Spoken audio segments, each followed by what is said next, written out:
So magandang hapon mga kabro. Meron naman tayo na scrap langgana na aluminum. Ang laki. Kaso lang hindi na natin pwede mapakinabangan kasi may mga butas-butas na tinaniman nila ng halaman. Kaya kailangan na natin ito. Hatiin na lang tapos ibenta na lang natin sa junk shop. Isama natin dun kahapon sa scrap natin na aluminum. Kaya sama-sama naman tayo mga kabro. Puputulin natin to. Tara na, let's go.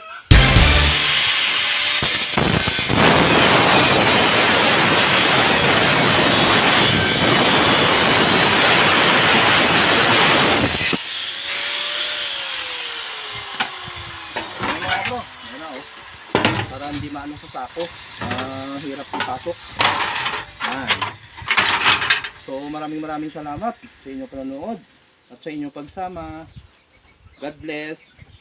Shout out na pala sa mga minamahal nating followers. Magandang hapon po. Thank you so much sa inyong panonood. Bye bye. Love you all.